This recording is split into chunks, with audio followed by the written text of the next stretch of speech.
आसमान में चारों ओर काले घने बादल छाए हुए थे। बारिश की बूंदें धरती पर गिर रही थी। पेड़ पर चिड़िया छुपी हुई थी। रानो चिड़िया पेड़ पर बैठी हुई थी। ये बारिश भी ना जैसे मेरे दुखों को बढ़ा देती है। अब मैं क्या करूं? मेरा घर टूट कुछ नहीं है और ये ठंड, इस ठंड में मेरी चोट जम रही है। आखिर मैं कहाँ जाऊं? तभी अचानक से दूर से एक काले रंग का कौवा उड़ता हुआ आता है और वह रानो के पास आकर रुक जाता है। अरे रानो, तुम यहाँ इतनी तेज बारिश में क्या कर रही हो? तुम्हारे तो पंख भी भीग गए हैं। कालू भैया, मैं क्या करूं? इस तेज बारिश ने मेरे घोंसले को तोड़ दिया है। मेरे बच्चों के पास खाने के लिए भी कुछ नहीं है। कहीं ये ठंड मेरे बच्चों को बीमार ना कर दे। हाँ रानो, ये तो सच में बहुत मुश्किल है, परंतु तुम चिंता मत करो, मैं इसमें तुम्हारी मदद जरूर करूँगा। रानो, पास के एक जंगल में एक परी रहती है, हो सकता है वो तुम्हारी मदद कर सके। जादुई परी? कालू भैया, क्या सच में वह जादुई परी मेरी मदद करेगी? हाँ रानो, परंतु हमें इसके लिए पहले उसके पास जाना होगा और ये सफर आसान नहीं होगा। भारी बारिश और बर्फबारी भी हो सकती है। रानो चिड़िया उसकी बात को समझते हुए बस अपना सर हिला देती है और दोनों जंगल में उड़ने लगते हैं।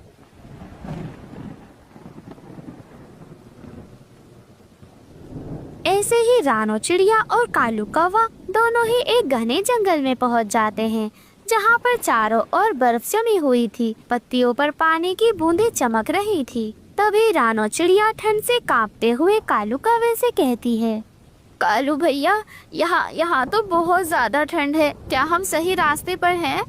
हाँ रानो, ठंड तो बहुत ज्यादा है, परंतु तुम चिंता मत करो, हम बिल्कुल सही रास्ते पर हैं। वह देखो, वह बड़ा सा पेड़, वह जादुई परी का पेड़ है।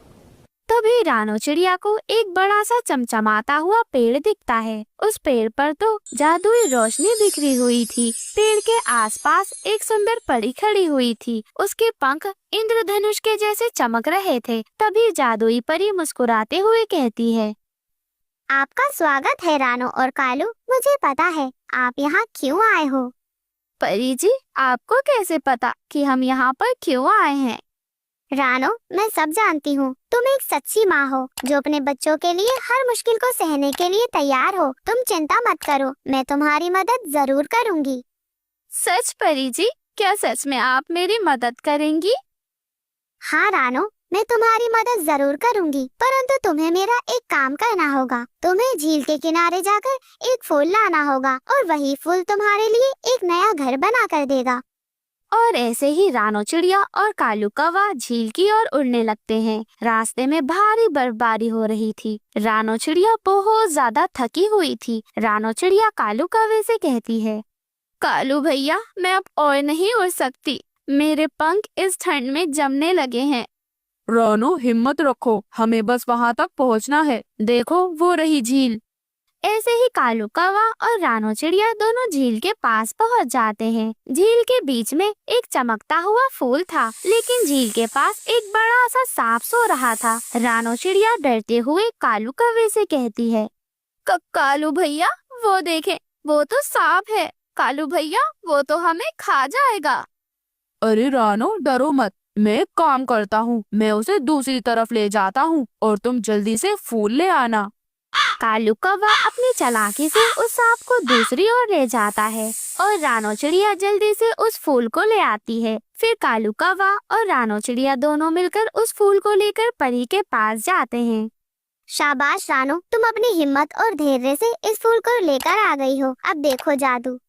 तभी वह परी उस फूल को अपनी जादुई छड़ी से छूती है। तभी उसके छूते ही एक जादुई बड़ा सा मीठे तरबूज का घर बन जाता है। उस घर के अंदर तो बहुत ज्यादा गर्माहट थी और खाने के लिए बहुत सारे बीज भी थे। रानो चिड़िया की आंखों में ये सब देखकर आंसू आ जाते हैं।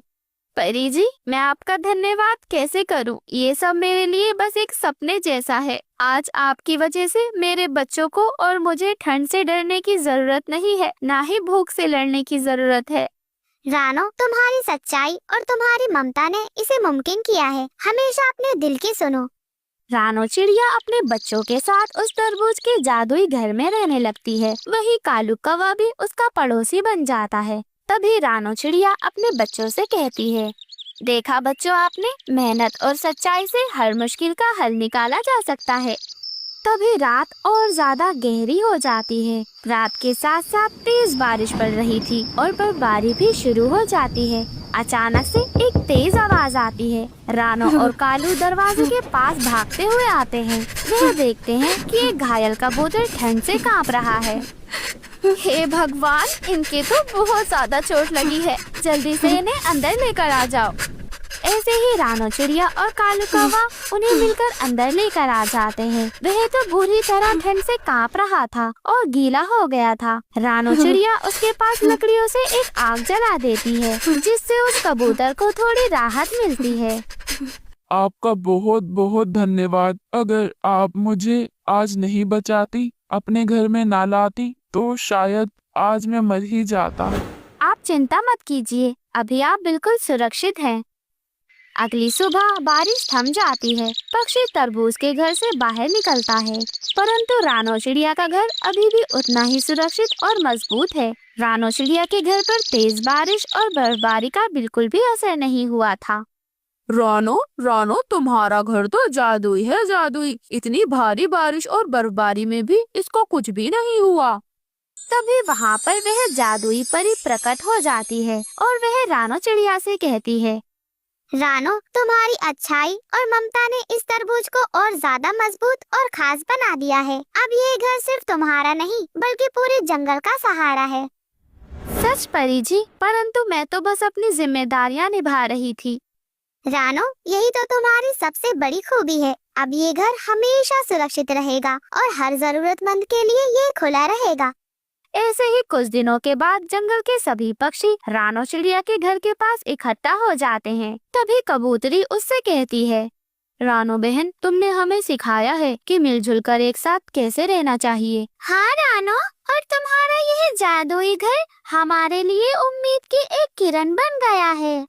और ऐसे ही जंगल के सभी पक्षी मिलकर तरबूज के घर के चारों ओर पेड़ लगाते हैं, ताकि वह जगह और भी ज्यादा सुंदर हो जाए। तभी कालू कौवा कहता है, दोस्तों, अब इस घर का नाम होगा, इस जगह को सभी रानो चिड़िया का तरबूज का गांव कहकर पुकारेंगे। रानो चिड़िया अपने मन ही मन में सोचती है, मेरा ये छोटा सा घर सबके लिए खुशी का ठिकाना बन गया है। शायद यही जिंदगी का असली मकसद है। कहानी तो खत्म हो जाती है, लेकिन रानो के दिल का संदेश हर किसी के दिल में बस जाता है। सच्चाई, मेहनत और प्यार से हर मुश्किल आसान हो जाती है। बंटी भैया, इस लकड़ी को तरबूज के अंदर फंसाकर खड़ा कर दो। ठीक है, मैं करता हूँ। ये कहकर उसने वो लकड़ी तरबूज के खोल के अंदर फंसा दी। फिर कबूतर ने उस धागे को लकड़ी में बांध दिया। ऐसा करने से उनके लिए एक नाव तैयार हो गई। रानो चिड़िया अपने पति टुन्नू से परेशान रहा करती थी। वो हर काम में आलस करता और घोंसले में ही पड़ा रहता। यहाँ तक कि उसके खाने तक का इंतजाम भी रानो चिड़िया को ही करना पड़ता था। बरसात का मौसम चल रहा था। ऐसे में रानो चिड़िया ने 2 अंडे दिए और जी जान से उनकी देखभाल में लग गई। एक दिन टुनटुनी चिड़िया, लाडो चिड़िया और एक कबूतर रानो चिड़िया से मिलने आए। रानो बहन, आप कैसी हो? मैं तो एकदम बढ़िया हूँ, तुम बताओ तुम कैसे हो? हम लोग भी एकदम बढ़िया हैं। और ये टुन्नू कहाँ पर है? वो देखो, आराम से घोंसले में अंडों के पास बैठे हैं। रानो चिड़िया, हम लोग काफी दिनों के बाद मिले हैं और मौसम भी बहुत अच्छा है। क्यों ना कहीं घूमने चले? हाँ, ये अच्छा आइडिया है। ये कहकर रानो ने टुन्नू से कहा, सुनो, आप भी साथ आ रहे हैं ना? अरे मैं आकर क्या करूँगा, बेफालतू में तुम लोग थकने जा रहे हो। मुझे आपसे यही उम्मीद थी। कहीं घूमने जाना भी आपको थकने के बराबर ही लगता है। ठीक है, आप यहीं बैठे अंडों का ध्यान रखना, हम होकर आते हैं। ये कहकर रानो उन सभी के साथ सैर को चली गई। वो काफी देर तक जंगल में घूमते बातें करते रहे और इस तरह रानो चिड़िया को बहुत अच्छा लगा। फिर वो एक तालाब के पास जाकर रुक गए। चलो सब लोग तैरते हैं और मजे करते हैं। लेकिन हमें तो तैरना नहीं आता, हम किस तरह मजे करेंगे भला? ये सुनकर सबका मन भी तालाब में उतरने का मन किया और वो आपस में कुछ सोचने लगे। तभी रानो चिड़िया की नजर एक पेड़ पर पड़ी, जिसके नीचे एक बंदर बैठा हुआ तरबूज खा रहा था। वो तरबूज खाकर वहाँ से चला गया। रानू चिड़िया को तरबूज का खोल देखकर एक आइडिया आया और उसने बाकी सबको बताया। फिर वो उस तरबूज के खोल को खिसका खिसका कर तालाब के किनारे तक लाए। कबूतर कहीं से एक छोटी सी लकड़ी उठा लाया और लाडो चिड़िया एक धागा उठा लाई। बंटी भैया, इस लकड़ी को तरबूज के अंदर फंसाकर खड़ा कर दो। ठीक है, मैं करता हूँ। ये कहकर उसने वो लकड़ी तरबूज के खोल के अंदर फंसा दी। फिर लाडो ने उस धागे को लकड़ी में बांध दिया। ऐसा करने से उनके लिए एक नाव तैयार हो गई। फिर उन्होंने उस नाव को खिसकाकर तालाब में डाला और उसमें बैठकर चल दिए और उन लोगों ने खूब मजे किए। फिर शाम होते होते वो किनारे वापस आने लगे। बहुत मजा आया नाव की सवारी करके। वैसे अब इस नाव का क्या करना है? क्या इसको यहीं छोड़ दें? नहीं, आप लोग इसको मेरे घोंसले तक ले चलो। फिर हम सभी अगली बार भी नाव की सवारी के मजे लेंगे। रानो चिड़िया की बात सुनकर सभी ने मंजूरी जताई और उसको रानो के घोंसले वाले पेड़ तक ले गए। इस तरह रानो चिड़िया काफी थक गई थी। तुम लोगों से इतने दिनों बाद मिलकर बहुत अच्छा लगा। अगली बार भी जल्दी मिलने आना। हमें भी बहुत अच्छा लगा रानो।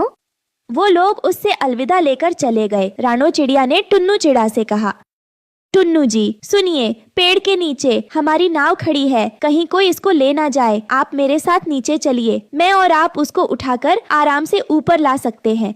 अरे अभी तुम थक कर आई हो, अभी इसको उठाओगी तो और थक जाओगी। थक कर मैं आई हूँ, लेकिन आलस आपको क्यों आ रहा है? उसकी बात सुनकर भी टुन्नू को कोई फर्क नहीं पड़ा और वो थोड़ी देर बाद काम करने का बोलकर सो गया। रानो चिड़िया भी उससे हार कर सो गई। काफी समय बीत गया। जब सुबह उसकी आंख खुली तो उसने देखा कि बारिश बहुत ही तेज हो रही है और पानी काफी हद तक भर चुका है। कुछ ही देर में पानी उनकी डाली पर आने लगा। यह देख रानो को अपने अंडों की फिक्र होने लगी। अरे उठिए उठिए, अभी तक घोड़े बेचकर सो रहे हैं। देखिए जरा यहाँ क्या हाल हो चुका है। रानो की एक दो आवाजों के बाद टुन्नू बड़ी मुश्किल से उठा और सामने का नजारा देखकर हैरान रह गया। अरे ये क्या, इतनी तेज बारिश और यह पानी कहाँ से भर गया?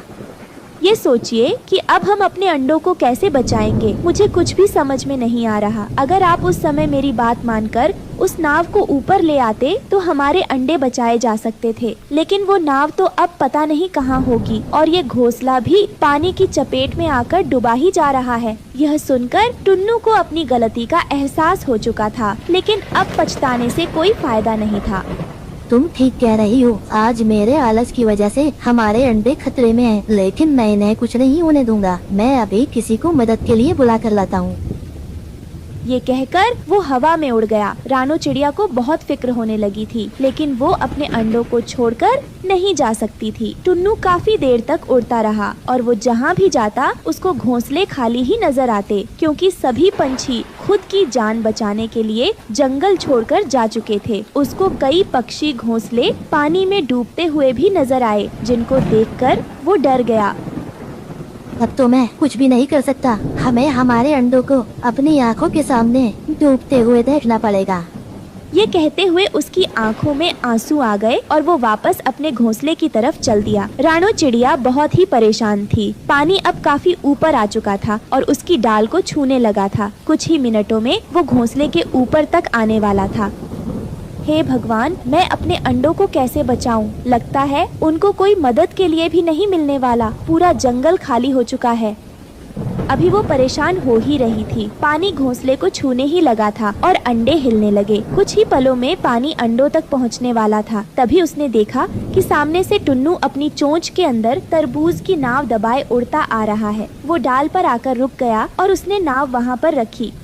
रानो, जल्दी से अंडों को उठाने में मेरी मदद करो, मुझे नाव मिल गई है। दोनों ने एक एक करके उन अंडों को नाव में रखा और फिर खुद भी उसमें बैठ गए। तभी पानी डाली के ऊपर आया और नाव के ऊपर तैरने लगी। पानी के बहाव के साथ उनकी तरबूज की नाव चलने लगी। रानो चिड़िया अपने अंडों को सुरक्षित देखकर बहुत खुश थी।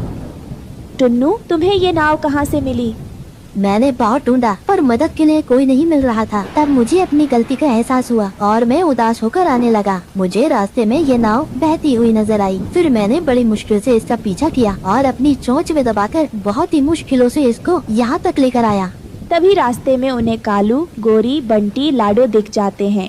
रानो, हमें बचाओ, हम यहाँ हैं। साथियों जल्दी से नाव पर आ जाओ। सभी एक एक करके नाव घर के अंदर आ जाते हैं। अच्छा हुआ रानो, तुम मदद लेकर आ गई, नहीं तो हम पानी में बह जाते।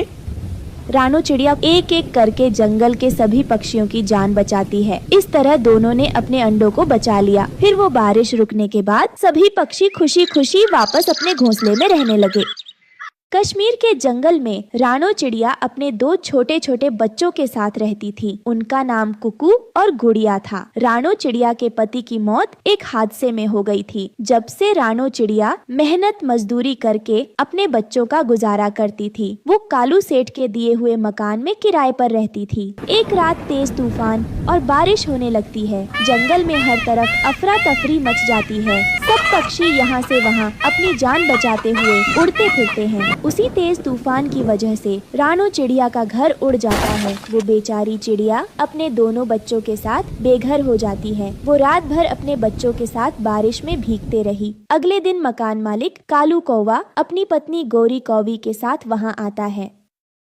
क्यों रे चिड़िया, मैंने तुझे अपना घर रहने को दिया था या उड़ाने को, तूने उसे तूफान में उड़ा दिया। तूफान में तूने मेरे घर को पकड़कर क्यों नहीं रखा, बता मुझे। तू जानती भी है तेरी वजह से मुझे कितना भारी नुकसान हुआ है। अब उसकी भरपाई कौन करेगा, बोल, अब क्यों चुप खड़ी है। यह आप कैसी बातें कर रहे हैं मालिक? मेरे छोटे छोटे 2 बच्चे हैं। मैं उस तेज तूफान में इन्हें पकड़ती या उस घर को पकड़ती?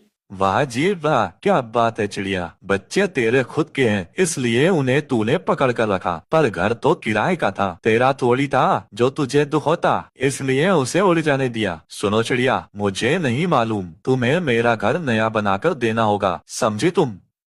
कालू सेठ की ये बात सुनकर रानो चिड़िया दंग रह जाती है। लेकिन मकान मालिक जी, मुझे घर बनाना नहीं आता। मैं कैसे घर बनाऊंगी आपका? इसलिए मुझे आप मेरे बच्चों के साथ यहाँ से जाने दें। मुझे माफ कर दे। और रानो चिड़िया, जाने दे तुझे, तूने हमारा इतना बड़ा नुकसान किया है और हम तुझे जाने दे। वाह क्या बात करती है तू। मेरी एक बात कान खोलकर साफ साफ सुन ले, तुझे मेरा घर बनाकर देना ही होगा, तभी तू यहाँ से जा सकेगी, वरना तू भूल जा और मैं तेरे किए की तुझे ऐसी सजा दूंगा जिसे तू जिंदगी भर याद रखेगी।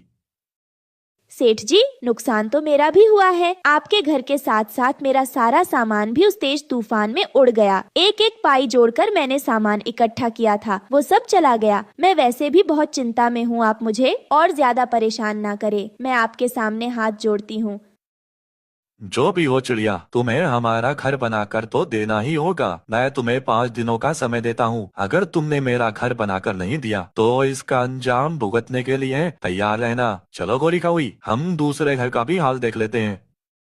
फिर कालू कौवा अपनी पत्नी गौरी कौवी के साथ वहाँ से चला जाता है। रानो चिड़िया घर बनाने के लिए लकड़ियाँ इकट्ठा करने लगती है। उसके दोनों बच्चे भी इसमें उसका साथ देने लगते हैं। तभी रानो का बेटा कुकू देखता है कि एक पक्षी पेड़ के नीचे दबा पड़ा था और वो मदद की गुहार लगा रहा था। वो अपनी माँ को आवाज देकर वहाँ बुलाता है। नमा, जल्दी यहाँ आए, इस पेड़ के नीचे कोई पक्षी दबा पड़ा है, हमें उसे बचाना होगा। तभी रानो चिड़िया उड़ती हुई वहाँ पर आती है। वो एक बूढ़ा पक्षी तोता था। रानो चिड़िया और उसके दोनों बच्चे मिलकर उस बूढ़े तोते पक्षी को उस पेड़ के नीचे से बाहर निकालते हैं।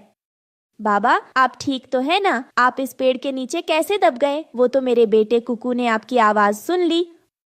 बेटी, कल के तूफान में मैं इस पेड़ के नीचे दब गया था। मैं कल भोजन लेने जा रहा था, तभी बहुत तेज तूफान आया और मैं इस पेड़ के नीचे दब गया। बेटा, अगर कुछ देर और हो जाती तो मैं मर ही जाता इस पेड़ के नीचे दब के। वो तो तुम्हारा एहसान है, जो वक्त रहते तुमने मुझे बचा लिया, वरना मेरा क्या होता। बाबा शुभ शुभ बोले, मरे आपके दुश्मन। अब आप परेशान मत होइए, कुछ देर में आप बिल्कुल ठीक हो जाएंगे। बेटा, एक बात पूछूं? वैसे तुम इस सुनसान जंगल में अपने इन 2 छोटे बच्चों के साथ क्या कर रही हो? तुम जानती हो ना यह जंगल कितना खतरनाक है। तुम्हारा इस तरह यहाँ घूमना ठीक नहीं होगा। फिर रानो चिड़िया उस बूढ़े तोते पक्षी को सारी बात बताती है। रानो बेटा, मैं कोई आम तोता नहीं बल्कि मैं एक जादूगर हूँ। मैं अभी तुम्हारी सारी परेशानियाँ दूर कर देता हूँ। मैं उस कालू कौवे का घर अभी चुटकियों में बना देता हूँ। तुम फिक्र मत करो। वैसे भी तुमने मेरी जान बचाई है तो मेरा भी फर्ज बनता है कि मैं तुम्हारी परेशानी को दूर करूँ।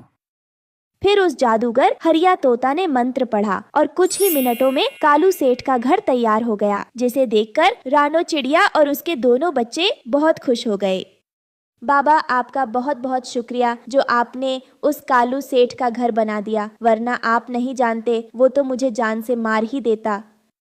बेटा, अगर तुम बुरा ना मानो तो मैं अकेला रहता हूँ अपने घर में। तुम अपने बच्चों के साथ चलो मेरे साथ मेरे घर में। वहाँ से तुम्हें कोई नहीं निकालेगा और ना ही तुम्हें वहाँ कोई परेशानी होगी। वो बूढ़ा जादूगर हरिया तोता, रानो चिड़िया और उसके दोनों बच्चों को लेकर एक खेत के पास आता है। उस खेत में बड़े बड़े तरबूज लगे हुए थे। उन तरबूज को देखकर बच्चे मचलने लगते हैं। मम्मा, वो देखो, इस खेत में कितने सारे तरबूज लगे हुए हैं। मुझे तरबूज बहुत पसंद है। मम्मा, मुझे तरबूज खिला दो ना। बेटा, ऐसे जिद नहीं करते, गलत बात होती है। रानू, बच्चों को मत डांटो। बच्चों, अब तुम लोग यहीं रहने वाले हो। जितने मर्जी तरबूज खाओ, कोई तुम्हें नहीं रोकेगा। फिर जादूगर हरिया तोता ने मंत्र पढ़ा और उस तरबूज के खेत के पास में एक बहुत बड़ा और सुंदर सा तरबूज का घर बनकर तैयार हो गया। जाओ चिड़िया बेटी जाओ, आज से ये विशाल जादुई तरबूज का घर तुम्हारा है। तुम्हें इस घर में कोई परेशानी नहीं होगी। तुम्हारी जरूरत की हर चीज इसमें मौजूद होगी। तरबूज के घर को देखकर रानो चिड़िया बहुत खुश होती है और अपने बच्चों के साथ तरबूज के घर के अंदर चली जाती है। कुछ देर बाद उसे जादूगर हरिया तोता का ख्याल आता है। वो घर के बाहर आती है, पर जादूगर हरिया तोता वहाँ नहीं था। रानो चिड़िया समझ जाती है कि वो जादूगर हरिया तोता उसकी मदद करने के लिए आया था। ऐसे ही काफी दिन गुजर जाते हैं। एक दिन कालू सेठ की नजर उस तरबूज के घर की तरफ पड़ती है। वो वहाँ रानो चिड़िया के बच्चों को खेलता हुआ देखता है। अरे वाह, ये तरबूज का घर तो बहुत ही बड़ा है, पर ये इस रानो चिड़िया के पास कहाँ से आ गया? ये तो गरीब चिड़िया, इसके पास तो इतने पैसे भी नहीं है कि ये अपना कच्चा घर बना सके। छोड़ो ये सब बातें, पर तरबूज का घर इसके पास नहीं बल्कि मेरे पास होना चाहिए। मैं अभी इससे ये तरबूज का घर छीन लेता हूँ। ये कहकर कालू सेठ रानो चिड़िया के पास जाता है। सुन रानो चिड़िया, ये घर अभी के अभी खाली कर दे। अब से ये घर तेरा नहीं मेरा है। लगता है भूल गई है तूने मेरा घर तूफान में उड़ा दिया था ना। उसके बदले में मुझे ये तेरा तरबूज का घर चाहिए। कालू सेठ, ये तुम क्या बोल रहे हो? मैंने तुम्हें तुम्हारा लकड़ी का घर बनाकर दे दिया है। अब ये घर मेरा है, तुम यहाँ से चले जाओ। लगता है तू ऐसे नहीं मानेगी। तुझे इस घर से धक्के मारकर निकालना पड़ेगा। ये कहकर कालू सेठ रानो चिड़िया को धक्के मारकर वहाँ से निकालने लगता है। तभी उस तरबूज के घर में से बहुत सारे तरबूज निकलने लगते हैं और कालू सेठ के सिर पर गिरते हैं। मर गया रे। कोई बचाओ मुझे, कोई बचाओ मुझे। ये कहकर कालू सेठ डर के मारे वहाँ से भाग जाता है। फिर रानो चिड़िया अपने बच्चों के साथ खुशी खुशी तरबूज के घर में रहने लगती है। दोस्तों, इस कहानी से हमें यही सीख मिलती है कि अच्छे लोगों के साथ हमेशा अच्छा होता है। दोस्तों, हमें उम्मीद है कि आपको हमारी कहानी पसंद आई होगी। कृपया कमेंट करके बताएं कि आपको यह कहानी कैसी लगी और वीडियो को लाइक और शेयर करना न भूलें। अगर आप हमारे चैनल पर नए हैं तो सब्सक्राइब जरूर करें। धन्यवाद। यह कहानी एक प्यारी रानो चिड़िया और उसके साथी टुन्नू चिड़ा की है, जो आने वाले बरसात से बचने के लिए लकड़ी का घर बनाते हैं। रानो चिड़िया और टुन्नू चिड़ा जंगल के किनारे एक पेड़ पर बैठकर बात कर रहे थे। टुन्नू, तुमने सुना है 2 दिनों में भारी बारिश आने वाली है। हमें छुपने के लिए एक मजबूत घर बनाना होगा, जिसमें हम आराम से रह सके और इस भयंकर बारिश के कहर से बच सके। हाँ रानो चिड़िया, तुम बिल्कुल सही कह रही हो। हमें जल्दी से घर बनाना चाहिए, लेकिन हमारे पास इतना समय और साधन नहीं है कि हम अपना एक मजबूत घर बना सके। टुन्नू चिड़ा, हम पेड़ की टहनियों से घर बना सकते हैं। वो हल्का और सुरक्षित भी रहेगा। वो दोनों मेहनत से घर बनाना शुरू करते हैं और अगले 2 दिनों में एक छोटा सा लकड़ी का घर तैयार कर लेते हैं। कुछ दिन बाद मूसलाधार बारिश शुरू होती है। वो दोनों घर में छुपे थे। टुन्नू, बारिश बहुत तेज हो रही है, हमारा घर हिलने लगा है, मुझे बहुत डर लग रहा है, कहीं ये घर टूट ना जाए। हाँ रानो चिड़िया, लगता है हमने घर को मजबूत नहीं बनाया। अगर ये गिर गया तो क्या होगा हमारा? हमें जल्दी से सोचकर इस परेशानी का समाधान निकालना होगा, वरना आज इस भयंकर बारिश में बचना हमारा नामुमकिन है। रानो, जल्दी कुछ सोचो। तभी अचानक तेज हवा और बारिश के दबाव से उनका घर टूट जाता है और दोनों बुरी तरह गीले हो जाते हैं। टुन्नू चिड़ा गंभीर रूप से घायल हो जाता है, जिसकी वजह से टुन्नू चिड़ा काफी कमजोर हो जाता है और रानो चिड़िया उसकी मरहम पट्टी करती है और रोते हुए वो टुन्नू चिड़ा से कहती है, टुन्नू, मुझे छोड़कर मत जाओ, मैं अकेली कैसे रहूंगी। रानो, तुम्हें मेरी चिंता छोड़कर खुद का ख्याल रखना होगा, मुझे माफ कर दो दोस्त। ये कहते ही टुन्नू चिड़ा की मृत्यु हो जाती है और रानो चिड़िया उसे खोकर बहुत दुखी हो जाती है। भयंकर बारिश ने रानो चिड़िया से उसका सबसे प्यार दोस्त छीन लिया था। टुन्नू चिड़ा के जाने के बाद रानो चिड़िया अकेली और उदास हो जाती है। उसे एक मजबूत घर की आवश्यकता महसूस होती है ताकि वो सुरक्षित रह सके। वो जंगल में उड़कर मदद की तलाश करती है। टुन्नू, तुम चले गए, लेकिन मैं हार नहीं मानूंगी। मुझे अब एक ऐसा घर चाहिए जो कभी न टूटे, क्योंकि मैं जानती हूँ कैसे उस कमजोर घर ने तुम्हें मुझसे छीन लिया। रानो चिड़िया की उड़ान उसे जंगल के बीचों बीच एक अजीबोगरीब पेड़ के पास ले जाती है, जो सेबों से लदा हुआ था और उसकी शाखाएं सुनहरी चमक बिखेर रही थी। रानो चिड़िया पेड़ को देखती है और आश्चर्यचकित होती है। ये कैसा पेड़ है? इसकी शाखाएं तो जादुई लग रही हैं। तभी पेड़ से एक आवाज आती है जो रानो चिड़िया को अपनी ओर बुला रही थी। वो प्यारी चिड़िया, जो इतनी उदास हो, मैं तुम्हारी मदद कर सकता हूँ। बताओ मुझे तुम्हारी क्या परेशानी है। भाई, आपको जन्मदिन मुबारक हो। आज आप पूरे 2 साल के हो गए हो। हाँ हाँ, थैंक यू मेरी बड़ी बहन। आज मुझे क्या गिफ्ट देने वाली हो? नहीं, ये तो सीक्रेट है, ये तो आपको शाम को ही पता चलेगा। अब आप जाए और गुड़िया को एक गिफ्ट दिला लाए। पापा, मैं भी आपके साथ जाऊंगी। अपने भाई के लिए गिफ्ट मैं अपनी पसंद से लूंगी। मगर मुझे रास्ते में तंग नहीं करना। फिर पापा चिड़िया अपनी बेटी गुड़िया को साथ लेकर घर से निकलता है। गुड़िया बहुत खुशी खुशी अपने पापा के साथ जा रही थी, क्योंकि आज के दिन का वह कई दिनों से इंतजार कर रही थी। वह अपने भाई कुकू से बहुत प्यार करती थी। गुड़िया और उसके पापा मिट्ठू की दुकान पर पहुंच जाते हैं। पापा, वो सामने वाली रिमोट कंट्रोल कार ले दे मुझे, ये मुझे अच्छी लगी है। मिट्टू, दो भाई मेरी गुड़िया को वो वाली रिमोट कंट्रोल कार। मिट्ठू वो कार उठाकर दे देता है। टुन्नू भाई, आप दूसरे रास्ते से जाना, इस रास्ते की तरफ अभी अभी मैंने शिकारी को जाते हुए देखा है। नहीं पापा, मुझे जल्दी घर जाना है, दूसरे रास्ते से देर हो जाएगी। गुड़िया के पापा भी मिट्ठू की बात पर ज्यादा ध्यान नहीं देते। वो दोनों उसी रास्ते पर उड़ते हैं जिससे मिट्ठू ने उन्हें जाने से मना किया था। पापा जल्दी उड़े, मैं छोटी होकर आपसे आगे हूँ। गुड़िया ने अभी इतना कहा ही था कि एक तीर न जाने किस दिशा से आता है और आकर गुड़िया का सीना चीर देता है। गुड़िया गिर जाती है। गुड़िया, मेरी बेटी, उठो उठो गुड़िया। मगर गुड़िया मर चुकी थी। शिकारी के कदमों की आवाज सुनकर पापा चिड़िया गुड़िया के हाथ से वो कार उठाकर भागते हैं। मेरी गुड़िया कहाँ है? आप बोले ना, आप चुप क्यों हैं? कहाँ है मेरी गुड़िया? ये गिफ्ट हमारी गुड़िया ने कुकू के लिए पसंद किया था, हम वापस आ रहे थे के। गुड़िया के पापा, मैं मर जाऊंगी, जल्दी बताएं क्या हुआ मेरी गुड़िया को? ठीक तो है मेरी गुड़िया? गुड़िया को मार दिया उस जालिम शिकारी ने, हमारी गुड़िया को तीर मारकर मार दिया। मैं बेबस था, मैं बचा न सका अपनी छोटी सी मासूम बेटी को। ये सुनकर मम्मा चिड़िया को यह सब एक डरावना सपना लग रहा था, मगर काश यह सपना ही होता। सब लुट चुका था, सब बर्बाद हो चुका था। रानो चिड़िया रोती है, मेरा कुकू कैसे रहेगा अपनी बहन के बिना? आज उसका जन्मदिन है, गुड़िया के पापा कुकू आने ही वाला होगा। आप कुकू से कुछ मत कहना। अगर कुकू गुड़िया का पूछे तो मैं क्या बताऊंगा? आप कहना हमारी गुड़िया कहीं खो गई है। मैं कुकू को खोना नहीं चाहती। गुड़िया तो अब कभी लौट कर आएगी नहीं। कुकू भी घर आ जाता है। पापा, आपने गुड़िया को बताया तो नहीं कि मैं उसे क्या गिफ्ट देने वाला हूँ? मुझे पता है आपने गुड़िया बहन को सब बता दिया होगा। गुड़िया है कहाँ? कहीं छुप गई होगी मुझे देखकर। गुड़िया कहाँ हो? मेरी बहन आप कहाँ हो?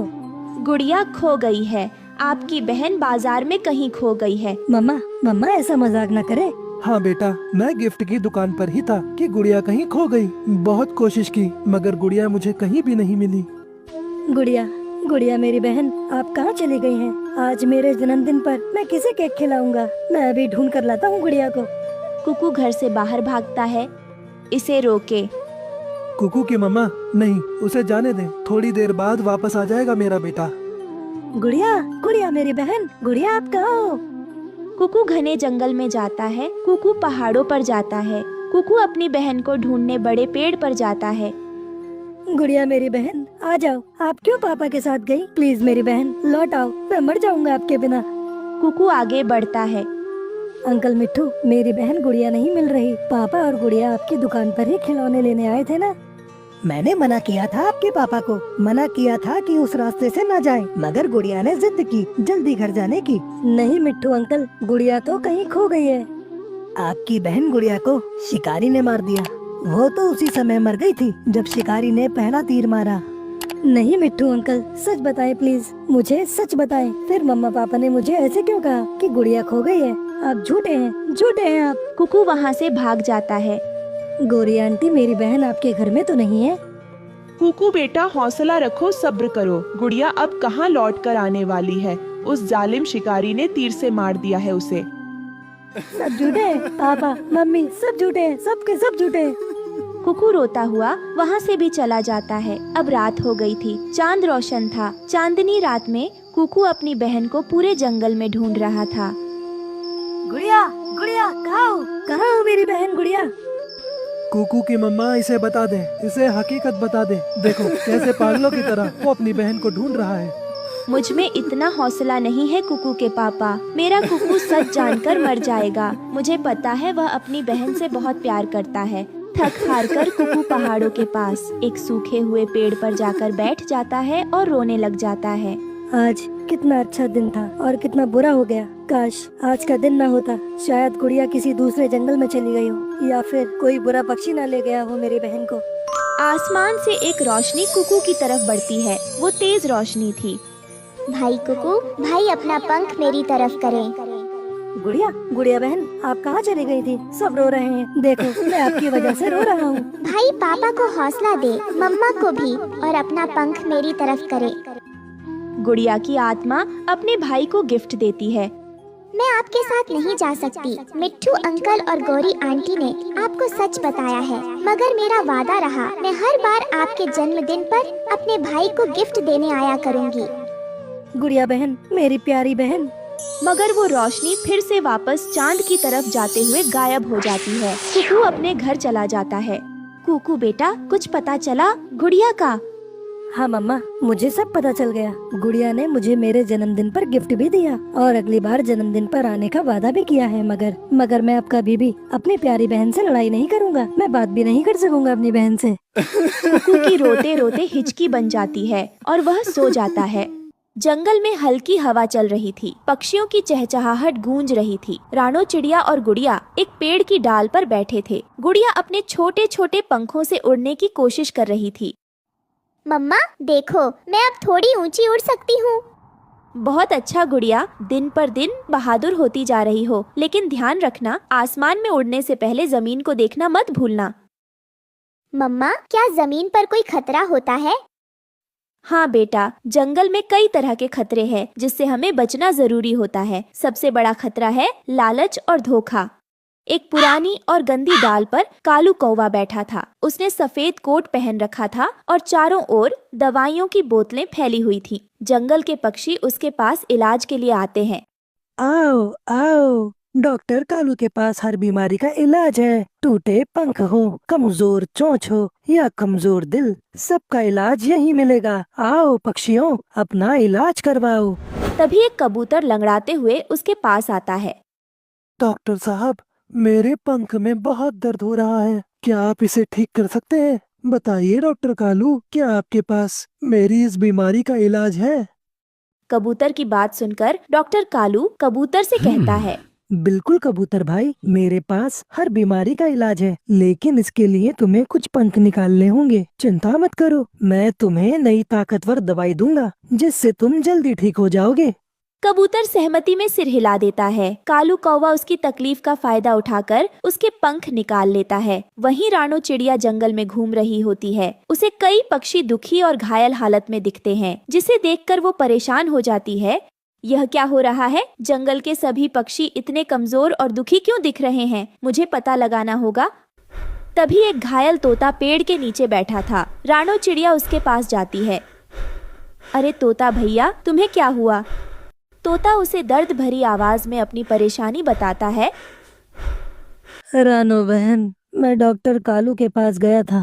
उसने मेरे पंख ठीक करने का वादा किया था, लेकिन उसने मुझे और कमजोर बना दिया। ऐसा कैसे हो सकता है? मेरी तो कुछ भी समझ में नहीं आ रहा है। रानो बहन, मुझे लगता है कि वह हमारे शरीर के हिस्से किसी को बेच रहा है। तोते की बात सुनकर रानो चिड़िया उड़ती हुई डॉक्टर कालू की क्लिनिक पर जाती है। रानो चिड़िया कालू की क्लिनिक के पास छुपकर उसकी बातों को सुनती है। कालू एक गिद्ध से बात कर रहा होता है। बालू गिद्ध, आज मैंने तुम्हारे लिए 3 पक्षियों के पंख निकाले हैं। इसके बदले जो पैसे मिले उससे मैं और दवाइयाँ खरीद लूंगा। अच्छा काम कर रहे हो कालू, लेकिन एक बात कान खोल कर सुन लो तुम। अगर तुमने मेरे लिए पक्षियों की सप्लाई बंद कर दी तो तुम्हारा अंजाम अच्छा नहीं होगा। तुम नहीं जानते मैं तुम्हारे साथ क्या कर सकता हूँ। उन दोनों दुष्ट पक्षियों की बात सुनकर रानो चिड़िया दंग रह जाती है। ये तो बड़ा धोखेबाज डॉक्टर है। मुझे कैसे भी करके इसे सबक सिखाना होगा ताकि ये जंगल के पक्षियों को परेशान न कर सके। अगले दिन गुड़िया चिड़िया खेलते खेलते डॉक्टर कालू की क्लिनिक के पास चली जाती है। उसे देख कालू मुस्कुराते हुए कहता है, ओहो, ये तो छोटी चिड़िया है। तुम्हें क्या तकलीफ है बच्ची? बताओ मुझे। मुझे कुछ नहीं हुआ अंकल, मैं तो बस यहाँ खेल रही थी। अंदर आओ बेटा, मैं तुम्हें पीने के लिए मीठा पानी दूंगा। गुड़िया चिड़िया उसकी बातों में आ जाती है। फिर डॉक्टर कालू की बात मानकर गुड़िया अंदर जाती है और कालू उसके पंख निकालने की तैयारी करता है। तभी रानो चिड़िया को गुड़िया की आवाज सुनाई देती है। वो जल्दी से कालू की क्लिनिक में पहुंचती है। तुम मेरी बेटी से क्या कह रहे हो? बताओ मुझे, तुम उसके साथ क्या करने वाले थे?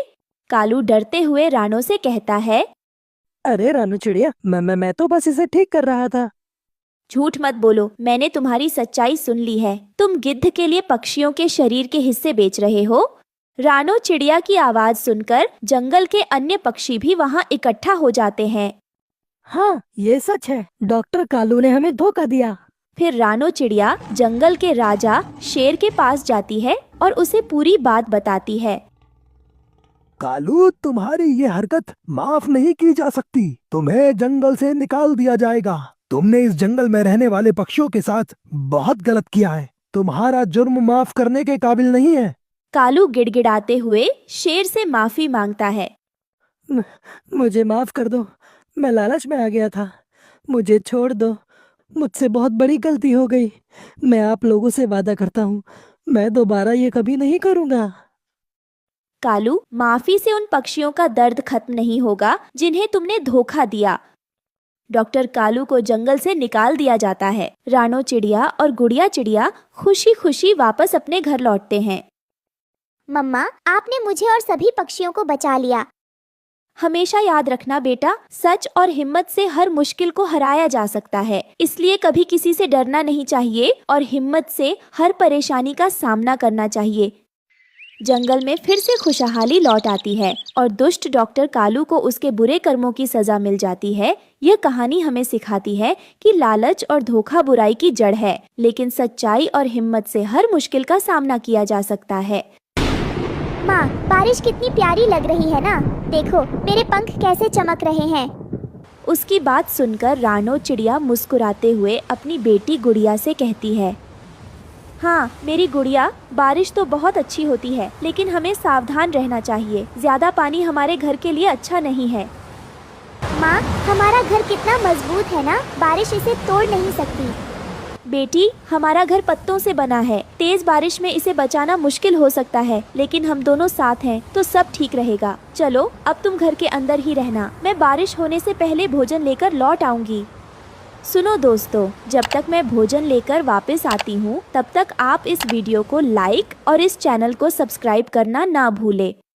फिर रानो चिड़िया भोजन की तलाश में घर से चली जाती है। वो जैसे तैसे अपने लिए और अपनी बेटी गुड़िया के लिए भोजन इकट्ठा करती है। थोड़ी देर बाद आसमान में बादल घिरने लगते हैं, तेज हवाएं चलने लगती हैं। रानो चिड़िया चिंतित हो जाती है। लगता है बारिश होने वाली है, हमें तैयार रहना होगा। तेज बारिश हमारे घर को नुकसान पहुंचा सकती है। फिर रानो चिड़िया जल्दी जल्दी घर पहुंचती है। माँ, घर गिरने वाला है। घबराओ मत मेरी गुड़िया, हम कुछ करेंगे। जल्दी से बाहर चलो, यहाँ रहना खतरे से खाली नहीं है। रानो चिड़िया और गुड़िया चिड़िया घर से बाहर आ जाती है। तेज हवा और बारिश में उनका घर टूटकर गिर जाता है। दोनों उदास होकर अपने घर को टूटता हुए देखती हैं। माँ, अब हमारा घर कहाँ है? हम कहाँ जाएंगे? चुप हो जाओ मेरी गुड़िया, हम नया घर बनाएंगे। हर मुश्किल का हल होता है, बस हमें हिम्मत रखनी होगी। तुम इतनी जल्दी हिम्मत मत हारो। लेकिन माँ, हमारी कौन मदद करेगा? हमारे पास कुछ नहीं बचा, अब हम कहाँ जाएंगे? तभी काले पंखों वाला एक कौवा कालू मामा वहाँ आता है।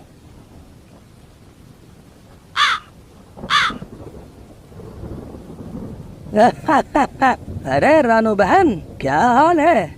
सुना है तुम्हारा घर गिर गया। अब क्या करोगी तुम? कुछ सोचा है तुमने या नहीं? हम नया घर बनाएंगे कालू भैया, मेहनत से सब कुछ मुमकिन है।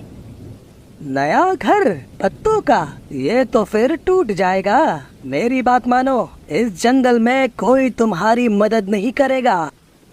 मामा, आप हमारी मदद करेंगे? मैं तुम्हारी मदद? मैं तो मजाक कर रहा था। मुझे तो खुद खाने के लिए मुश्किल से कुछ मिलता है। तुम अपना घर खुद बनाओ। ये जंगल है, यहाँ कोई किसी की मदद नहीं करता। सबको यहाँ पर अपने से मतलब है। कालू मामा उड़कर चला जाता है। गुड़िया उदास हो जाती है। माँ, कालू मामा ने भी हमारी मदद नहीं की, अब हम क्या करेंगे? हम किसी से मदद नहीं मांगेंगे, हमें अपनी मेहनत पर भरोसा है। चलो जंगल में कुछ ढूंढते हैं।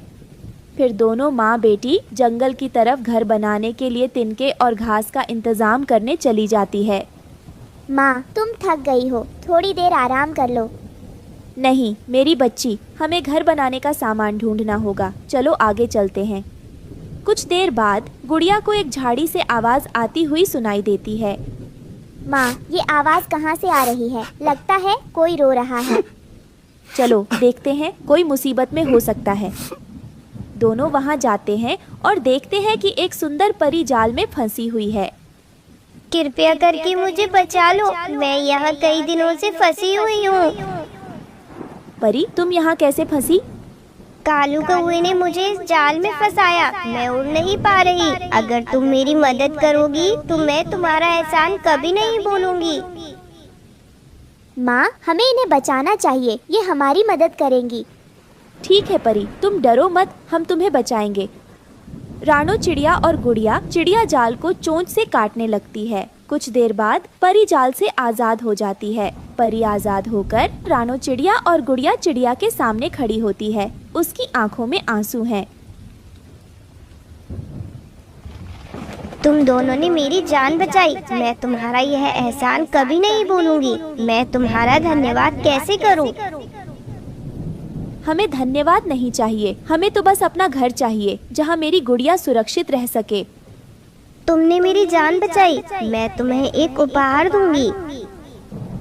परी अपनी छड़ी घुमाती है और तभी एक सुंदर जादुई घर प्रकट हो जाता है। वह घर जादुई लहंगे से बना था, लेकिन मजबूत और टिकाऊ था।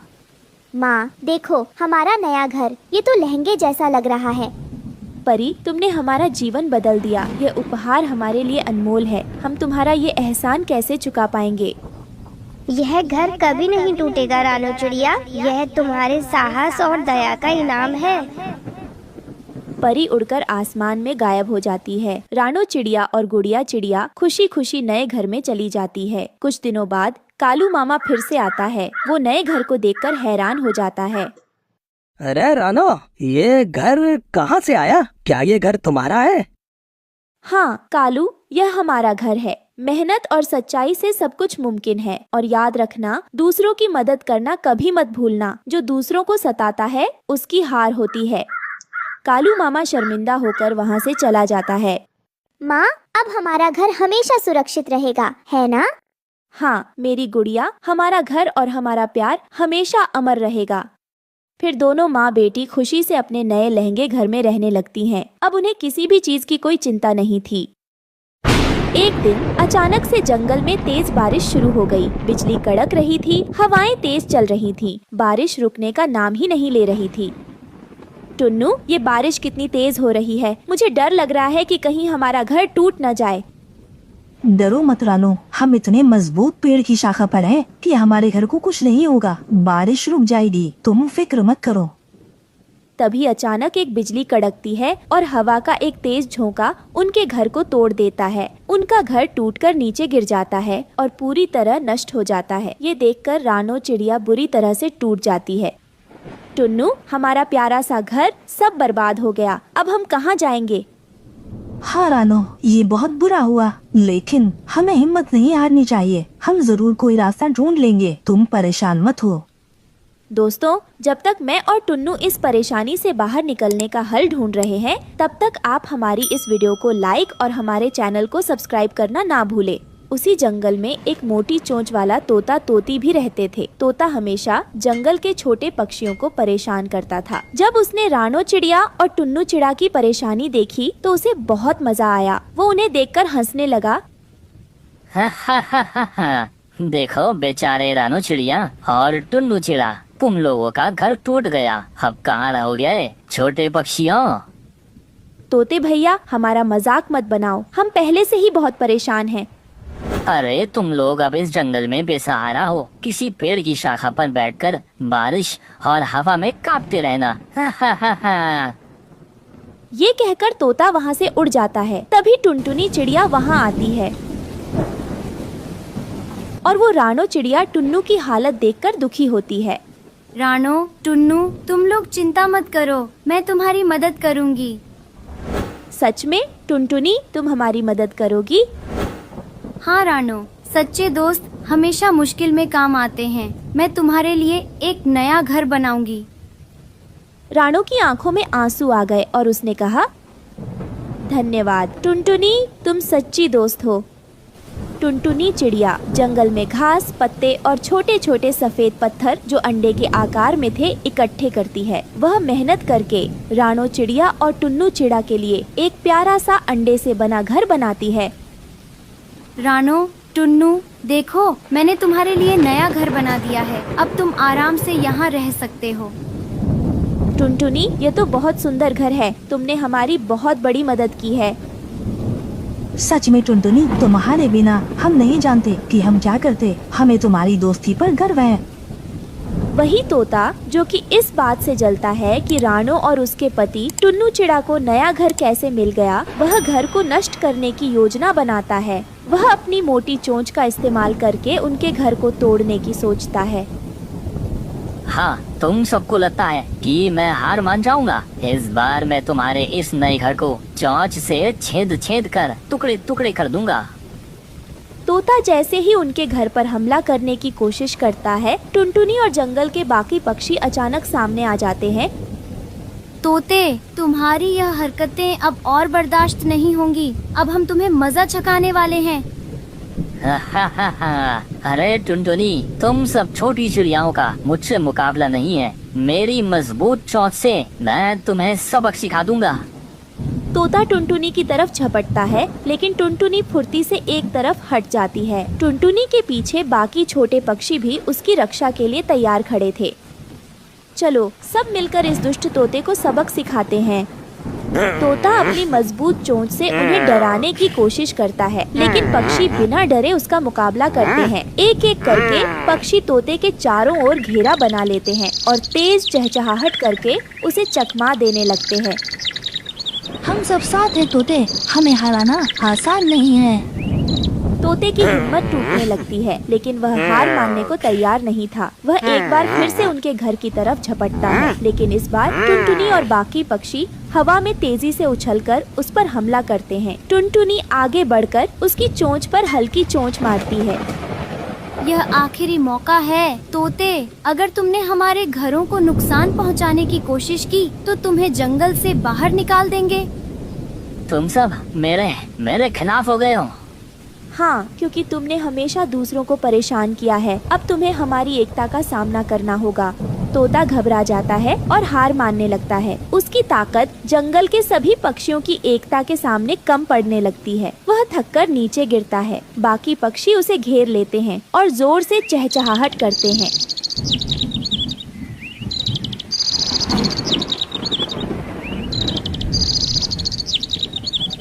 ठीक है, मैं हार मानता हूँ। मुझे माफ कर दो। मैं अब किसी को परेशान नहीं करूँगा।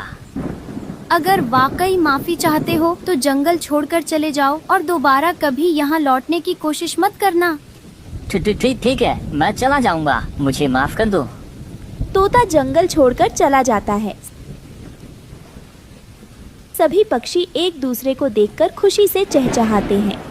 तुम सबने मिलकर जो एकता दिखाई, उससे हमें हमारी सुरक्षा और दोस्ती की ताकत का एहसास हुआ। हाँ, सच में दोस्त और साथियों के बिना हम कमजोर हैं, लेकिन एकता में हम हर मुसीबत का सामना कर सकते हैं। रानो और टुन्नू अपने नए घर में खुशी खुशी रहते हैं। कहानी का संदेश है कि एकता में बहुत ताकत होती है। जब हम साथ होते हैं तो चाहे कितनी ही बड़ी मुश्किल क्यों न आए, हम उसका सामना कर सकते हैं। हमें एक दूसरे की मदद करनी चाहिए और बुराई का मिलकर सामना करना चाहिए। सुबह सुबह का समय था। जंगल में हल्की हल्की धुंध थी। रानो चिड़िया अपने घोंसले के पास फुदक रही थी। तभी रानो चिड़िया की नजर अचानक से एक चमकीले अंडे पर पड़ती है। रानो चिड़िया खुश होते हुए कहती है, अरे ये क्या है? ये तो चमकता हुआ एक अंडा है। ये तो किसी जादू जैसा लग रहा है। ये यहाँ पर कैसे आया होगा? रानो चिड़िया टुन्नू को आवाज लगाते हुए कहती है, टुन्नू जी, मुझे अंडा मिला है। कितना अजीब और खूबसूरत है ना? हाँ रानो, ये तो सच में खास लग रहा है, लेकिन इसे संभाल कर रखना। जंगल में ऐसी चमकीली चीजों पर सबकी नजर होती है। टुन्नू जी, मैं इस अंडे का ध्यान रखूंगी। शायद ये अंडा हमारी किस्मत बदल दे। और फिर रानो उस अंडे को अपने घोंसले में ले जाती है। लेकिन पास के एक पेड़ पर कालू कौवा बैठा हुआ था और कालू कौवे ने ये सब देख लिया था। हाँ, ये अंडा तो मेरे काम का लग रहा है। अगर ये मेरे पास हो तो पूरे जंगल पे मैं राज कर सकता हूँ। तभी कालू कौवा एक योजना बनाता है और फिर वह एक बड़े से बाज से मिलने जाता है। बाज भाई, ओ बाज भाई, मैंने कुछ अनोखा देखा है। रानो चिड़िया के घोंसले में एक जादुई अंडा है। क्या जादुई अंडा? क्या बात कर रहे हो कालू? हाँ बाज भाई, बिल्कुल सच कह रहा हूँ। अगर वो अंडा हमारे पास आ जाए तो सोचो हम क्या क्या कर सकते हैं। सही कह रहे हो तुम। चलो आज रात ही हम उसे हासिल करने की योजना बनाते हैं। शाम के वक्त रानो चिड़िया और टुन्नू चिड़ा दोनों ही अपने अंडे की देखभाल कर रहे थे। तभी टुन्नू चिड़ा रानो चिड़िया से कहता है, रानो, मुझे डर लग रहा है। अगर किसी ने हमारे इस अंडे के बारे में सुन लिया तो? टुन्नू जी, हमें इसे संभाल कर रखना होगा। ये हमारा अंडा है और हमें इसे किसी भी कीमत पर बचाना होगा। ऐसे ही रात हो जाती है। रात के समय कालू कौवा और बाज दोनों चुपके से रानो चिड़िया के घोंसले के पास आ जाते हैं। तभी कालू कौवा बाज से कहता है, शांत रहो बाज, हमें बिना किसी आवाज के इसे ले जाना है। परंतु जैसे ही कालू कौवा उस अंडे के पास पहुंचता है, रानो चिड़िया जाग जाती है। कौन है वहाँ? कालू, ये क्या कर रहे हो? अरे रानो बहन, मैं तो बस देखने आया था कि तुम ठीक हो या नहीं। मुझे पता है तुम झूठ बोल रहे हो, परंतु ये अंडा तुम्हें नहीं मिलेगा। तभी बाज को गुस्सा आ जाता है और बाज गुस्से में रानो चिड़िया से कहता है, रानो, तुम्हारी हिम्मत भी कैसी हुई ऐसी बात करने की? ये अंडा अब हमारा है। और तभी वे अंडा चमकने लगता है और उसमें से एक प्यारी सी आवाज सुनाई देती है। अंडे से आवाज आती है, रानो डरो मत, मैं तुम्हारी रक्षा करूँगा। और तभी उस अंडे से एक रोशनी निकलती है जिससे बाज और कालू डरकर पीछे हट जाते हैं। ये क्या है? भागो बाज भाई भागो, ये अंडा तो सच में जादुई है। तभी उस अंडे से एक छोटा सा पक्षी बाहर निकलता है। वह बहुत ही सुंदर था। रानो, टुन्नू, तुम्हारा धन्यवाद। मैं तुम्हारी रक्षा करूंगा और तुम्हारे साथ रहूंगा। ये तो हमारा सौभाग्य है। हाँ, ये हमारी मेहनत और ईमानदारी का फल है। अगली सुबह रानो चिड़िया घोंसले में अपने पति टुन्नू चिड़िया के साथ बैठी हुई थी। दोनों जादुई पक्षी गोलू की देखभाल कर रहे थे। गोलू अब थोड़ा सा बड़ा हो गया था और धीरे धीरे उड़ने की कोशिश कर रहा था। रानो, देखो गोलू कितना प्यारा लग रहा है। ये हमारा सबसे बड़ा खजाना है। हाँ टुन्नू जी, ऊपर वाले ने हमारी सुन ली। हमारी कोई संतान नहीं थी। देखो, भगवान ने हमारे लिए कितना प्यारा बेटा दिया है, परंतु हमें अभी भी सतर्क रहना होगा। मुझे लगता है कालू कौवा और बाज फिर से कुछ न कुछ करने की सोचेंगे। वहीं पास के पेड़ पर छुपा हुआ कालू कौवा और बाज, वे उन दोनों की बातें सुन रहे थे।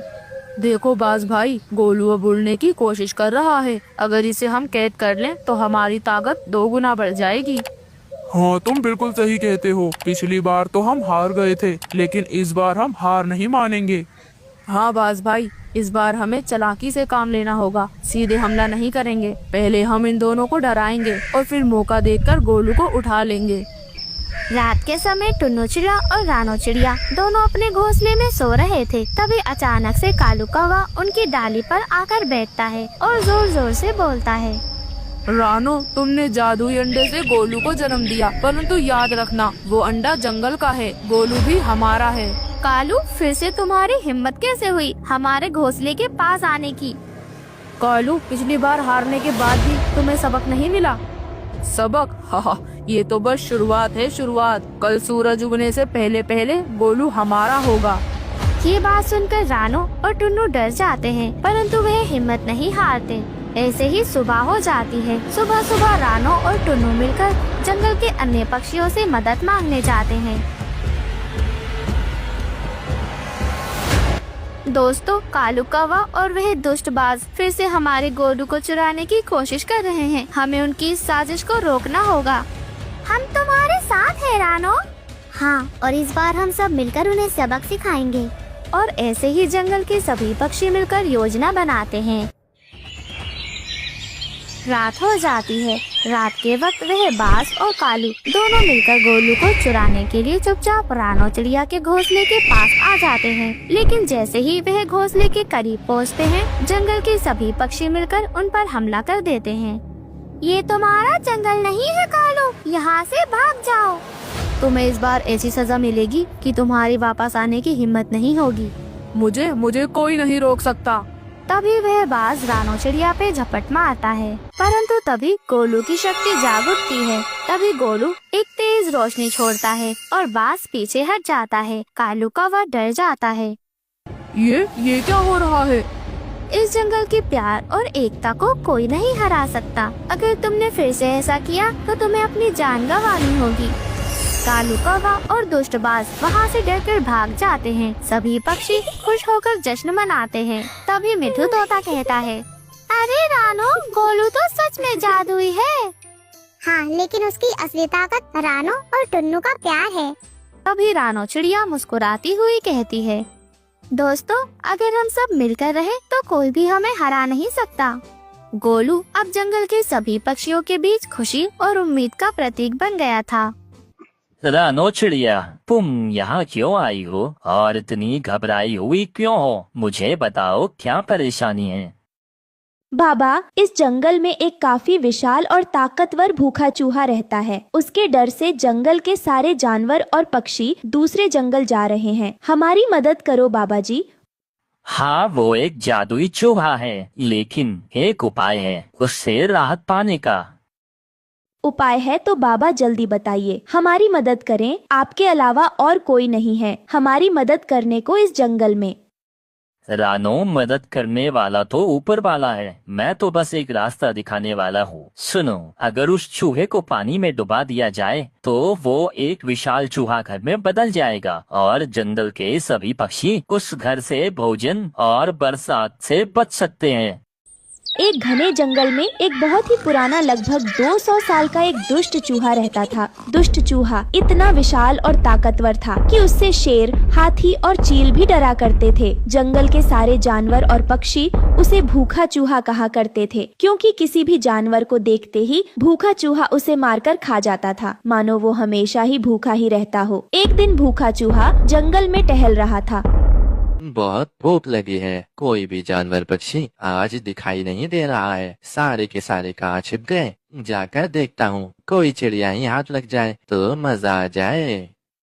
थोड़ी दूर जाने के बाद उसे एक कबूतर का बच्चा दिखाई देता है। कबूतर के बच्चे को देखकर भूखा चूहा खुश हो जाता है और बच्चे के पास जाकर बोलता है, अरे बच्चे, आज तुम मेरा भोजन बनोगे। आज मेरा मन नरम नरम मांस खाने का हो रहा है। चलो अपनी आंखें बंद करो।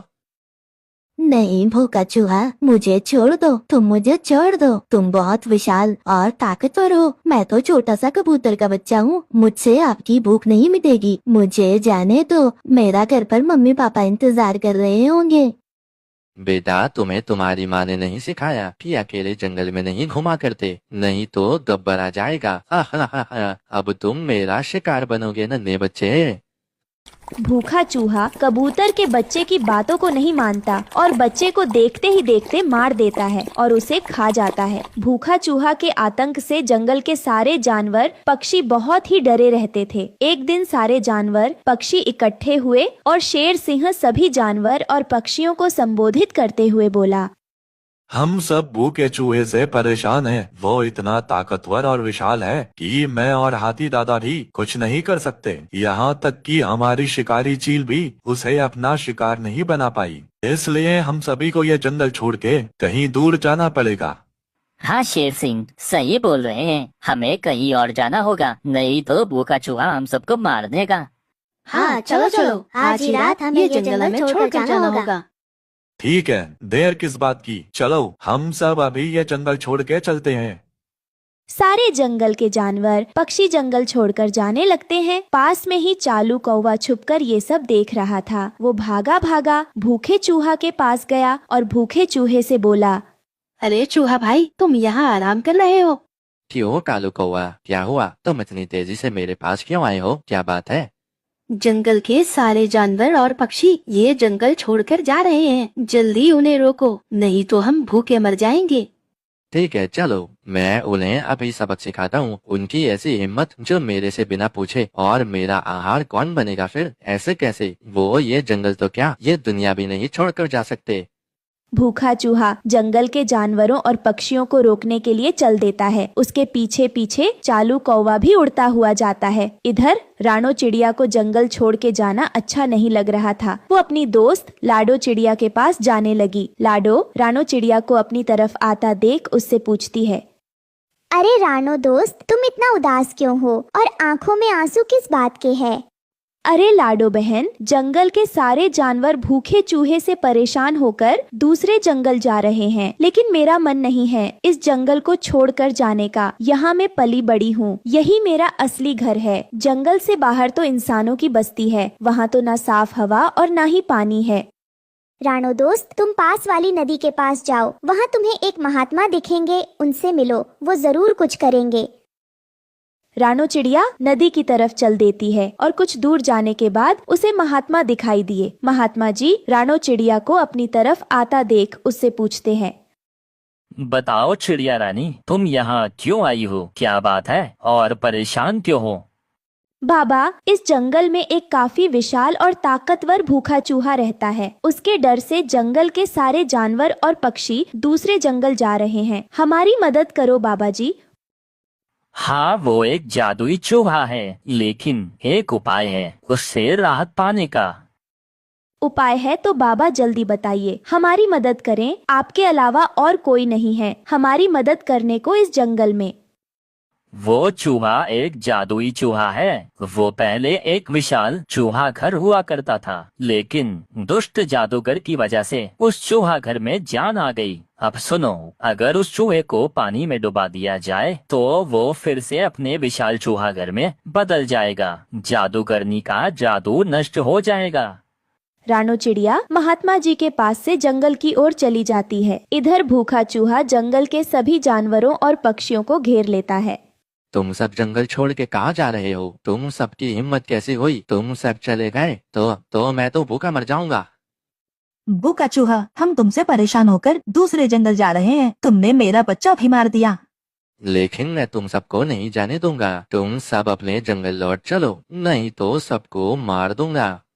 तभी वहाँ पर रानो चिड़िया आ जाती है और भूखा चूहे से बोलती है, अगर तुम्हें अपनी ताकत पर इतना ही घमंड है तो मुझसे रेस लगा लो। अगर तुम जीत गए तो हम सब अपने जंगल लौट जाएंगे। ठीक है, चलो रेस लगाते हैं। भूखा चूहा सोचता है कि मैं तो इतना विशाल हूँ, मुझसे कोई जीत ही नहीं सकता। भूखा चूहा और रानो में रेस होती है। मौका देखकर रानो चिड़िया चूहे को नदी में गिरा देती है। नदी में गिरते ही चूहा दोबारा अपने असली रूप में आ जाता है और जंगल के सभी जानवरों से माफी मांगता है। मुझे माफ कर दो रानो चिड़िया, मैं ऐसे दोबारा नहीं करूँगा। मुझे मेरी गलती के लिए माफ कर दो। मैं एक जादुई विशाल चूहा घर हूँ। मुझे एक दुष्ट जादूगर ने विशाल चूहा बना दिया था। अब तुम मेरे अंदर रह सकते हो और भोजन भी मिलेगा। बरसात के दिनों में तुम सब मेरे अंदर रहना। ये सुनकर सब पक्षी और जानवर उसे माफ कर देते हैं और वो सब खुशी खुशी चूहा घर में रहने लगते हैं। दोस्तों, इस कहानी से हमें यही सीख मिलती है कि हमें अपनी ताकत पर घमंड नहीं करना चाहिए।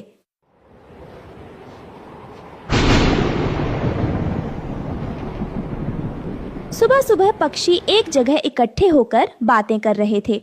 दोस्तों, पानी कम होने की वजह से जंगल में पानी की कमी हो गई है। दाना भी बहुत कठिनाई से मिल रहा है। अगर ऐसा ही चलता रहा तो हमारे भूखे मरने की नौबत आ जाएगी। सही कहा रानू आपने, हमें कुछ करना होगा क्योंकि हमारे साथ हमारे बच्चे भी हैं। मुझे उनकी ज्यादा फिक्र हो रही है। तुम सब चिंता मत करो, मेरे मामा जी के पास चलते हैं, वही कोई उपाय बताएंगे। मेरे मामा एक बहुत बड़े किसान हैं। सभी पक्षी कालू कौवे के मामा जी के पास जाते हैं। सबको एक साथ देखकर कालू का मामा चौंक जाता है। भांजे राजा, क्या बात है? कोई परेशानी है जो आप सब के सब मेरे पास आए हो? मामा जी, बात ही कुछ ऐसी है। मामा जी, हमारे जंगल में बारिश इस बार बहुत कम हुई है। भोजन भी कहीं नहीं मिल रहा है। आप ही कोई उपाय बताएं जिससे हम पक्षी भूखे मरने से बच जाएं। भांजे राजा, दाना तो मेरे पास भी खत्म होने को है, पर मेरे पास एक तरकीब है। उसमें तुम सबको बहुत मेहनत करनी होगी। मेरी मानो तो तुम सब खेती करना शुरू कर दो। पर मामा जी, बारिश कम हुई है, ऐसे में खेती कैसे होगी? होगी भांजे, होगी खेती। ये लो भुट्टे के बीज। इसकी खेती कम बारिश में भी अच्छी होती है। मामा जी, आपका बहुत बहुत धन्यवाद। आपने हमारी बहुत मदद करी, वो भी ऐसे बुरे वक्त पर। चलो कालू, अब चलते हैं, हमारे पास वक्त बहुत कम है। भुट्टे के बीज लेकर सारे पक्षी अपने घर वापस लौट आते हैं। अगले दिन फिर से सभी इकट्ठे होते हैं। दोस्तों, बीज तो मिल गया, अब हमें खेत की तैयारी करनी होगी। आप सभी खेत की तैयारी करो, मैं अभी घर से बीज लेकर आता हूँ। जब तक तुम लोग खेत में थोड़ी जुताई करो ताकि फसल अच्छी उगे। कालू कौवा ये कहकर अपने घर बीज लेने चला गया। तोता, कबूतर और रानो चिड़िया खेत की तैयारी में लग गए। सुबह से शाम हो गई पर कालू अभी तक बीज लेकर नहीं आया। रानो बहन, खेत तो तैयार भी हो गया, लेकिन ये कालू कहाँ रह गया? अभी तक नहीं आया। चलो उसके घर चलकर देखते हैं वो कहाँ रह गया है। हाँ तोता भाई, तुम सही कह रहे हो, हमें चलकर देखना चाहिए, आखिर क्या बात है। सभी पक्षी कालू को देखने के लिए उसके घर जाते हैं, लेकिन वहाँ जाकर उन्होंने जो नजारा देखा उसे देखकर वो दंग रह जाते हैं। अरे, ये कालू और गोरी यहाँ खुदाई क्यों कर रहे हैं? कालू भैया, बीज तो हमें वहाँ बोने हैं खेत में, लेकिन आप यहाँ खुदाई क्यों कर रहे हो? भुट्टे के बीज मेरे मामा जी ने दिए हैं, ये सिर्फ मेरे हैं। मैं इसे यहाँ अपने घर के पास उगाऊंगा। कालू भैया, मामा जी ने यह हम सबको इकट्ठे खेती करने के लिए दिए थे। दिया था, मैंने कब मना किया? लेकिन अब ये बीज सिर्फ मेरा है और इसकी खेती केवल मैं ही करूँगा। तुम सब यहाँ से भागो। चिड़िया बहन, इस कालू के मुंह लगना ठीक नहीं, हम यहाँ से चलते हैं। अब हम क्या करेंगे चिड़िया बहन? हम जहाँ से चले थे फिर वहीं पहुँच गए। भैया, आप निराश ना हो, हम किसान की पत्नी के पास चलते हैं और कुछ बीज उनसे मांग कर लाते हैं। हमारा खेत भी तैयार है, हमें पता है हमारी फसल अच्छी होगी। रानो बहन, यही ठीक रहेगा। किसान की पत्नी बहुत अच्छी है, वो हमें बीज जरूर देगी। वो सभी किसान के घर के लिए रवाना हो जाते हैं। माँ जी, हमें थोड़ी बीज दे दो, हम सब मिलकर खेती करेंगे। खेती करने के लिए बीज हमारे पास नहीं है। कालू कौवे ने हमारे साथ धोखा किया है, उसने सारे बीज खुद ले लिए। रानो चिड़िया, तुमने उस कालू कौवे पर भरोसा करके बहुत बड़ी गलती करी है। वो कालू तो नीच है ही, वो मक्कार भी है। मेरे पास थोड़े से टमाटर के बीज पड़े हैं, मैं वो बीज तुम्हें देती हूँ। इन्हें लेकर जाओ और अपने खेत में बो दो। कम पानी में टमाटर की फसल अच्छी होती है। रानो चिड़िया अपने दोस्तों के साथ टमाटर के बीज लेकर लौट आई। फिर सबने मिलकर अपने खेत में बीज बो दिए। तोते भैया, कबूतर भैया, बीज तो हमने बो दिए, पर पानी कहाँ से लाएंगे? चिड़िया बहन, पानी हम नदी से लाएंगे और अपने खेत में डालेंगे। रानो चिड़िया, तोता और कबूतर रात दिन मेहनत करके नदी से पानी लाकर अपने खेत में डालते हैं। कुछ ही दिनों में उनकी टमाटर की फसल पककर तैयार हो जाती है। उधर कालू के खेत में उसके सारे भुट्टे के बीज सूख गए। कालू और गोरी अपने सूखे हुए भुट्टे के बीज को देखकर रो रहे थे। कालू जी, मैंने सुना है रानो चिड़िया, तोता और कबूतर के टमाटर की फसल बहुत अच्छी हुई है। रोने से कोई फायदा नहीं। चलो चलते हैं रानो चिड़िया के पास और उससे थोड़ी टमाटर की फसल मांग कर लाते हैं। कालू कौवा और गोरी कौवी रानो चिड़िया के पास जाते हैं और अपनी फसल के बारे में बताते हैं। रानो चिड़िया, मामा जी ने सारे भुट्टे के बीज खराब दिए थे। मेरी भुट्टे की फसल नहीं उग पाई। कृपया करके थोड़ी अपनी टमाटर की फसल हमें भी दे दो। कालू, गोरी, चलो भागो यहाँ से। हमने टमाटर की फसल बहुत मेहनत से उगाई है। हम ये टमाटर तुम्हें नहीं देंगे। जाओ, जाकर अपने सूखे हुए भुट्टे खाओ। कालू भैया और गोरी बहन, तुमने हमारे साथ धोखा किया था। हमें भुट्टे के बीज न देकर तब हमारी मदद किसान की पत्नी ने की थी। भला हो उनका जो उन्होंने हमें टमाटर के बीज दिए। रानो बहन, तुम तो बहुत भली चिड़िया हो। तुमने हर किसी की मदद की है। कृपया करके हमारी भी मदद करो। इस हाल में हम कहाँ जाएंगे? जंगल में सूखा पड़ा है, कुछ तो रहम करो। नहीं रानो, इनकी बातों में मत आना। ये इनके मगरमच्छ के आंसू हैं। कालू, तुम यहाँ से जाते हो अपनी पत्नी को लेकर, ये धक्के मारकर तुम्हें भगाएं। इतनी बेइज्जती होने के बाद दोनों पति पत्नी वहाँ से चले जाते हैं और घर जाकर सोचने लगते हैं। देखा गोरी, उन तीनों की जुबान कितनी चल रही थी। अब हमें उन्हें मजा चखाना ही पड़ेगा। हाँ, तुम ठीक कहते हो। मैंने कितनी विनती करी, फिर भी उन्हें जरा भी तरस नहीं आया। आज रात हम उनकी फसल चुरा लेंगे और ये जंगल छोड़कर अपने मामा के पास चले जाएंगे। फिर दोनों रात होने का इंतजार करते हैं और जैसे ही रात होती है, कालू अपना मुंह ढककर अपनी पत्नी गोरी कौवी के साथ रानो चिड़िया के खेत की ओर निकल पड़ता है। तोता भैया, कबूतर भैया, अब रात काफी हो चुकी है। अब हमें घर की ओर निकलना चाहिए। सुबह होते ही हम मंडी में फसल ले जाकर बेच देंगे। हाँ रानो बहन, वैसे भी हमने पहरेदारी के लिए खेतों के चारों ओर करंट के तार लगा दिए हैं। कालू और गौरी उनके जाने का इंतजार करते हैं और फिर तीनों पक्षी वहाँ से चले जाते हैं। फिर जैसे ही वो खेत में घुसने लगते हैं। अरे बाप रे, गोरी, यहाँ तो बिजली है, भागो यहाँ से। हाँ कालू, बचाओ, मुझे बचाओ। फिर वो दोनों किसी तरह अपनी जान बचाकर वहाँ से भाग जाते हैं और कभी दोबारा उस खेत की तरफ नहीं आते। प्यारे दोस्तों, इस कहानी से हमें यही सीख मिलती है कि हमें कभी भी अपने दोस्तों को धोखा नहीं देना चाहिए। दोस्तों, अगर आपको हमारी आज की कहानी पसंद आई हो तो इसे लाइक करें और कमेंट करके हमें जरूर बताएं। अगर आप हमारे चैनल पर नए हैं तो हमारे चैनल को सब्सक्राइब करें। आपका धन्यवाद। यह कहानी एक प्यारी रानो चिड़िया और उसके साथी टुन्नू चिड़ा की है, जो आने वाले बरसात से बचने के लिए लकड़ी का घर बनाते हैं। रानो चिड़िया और टुन्नू चिड़ा जंगल के किनारे एक पेड़ पर बैठकर बात कर रहे थे।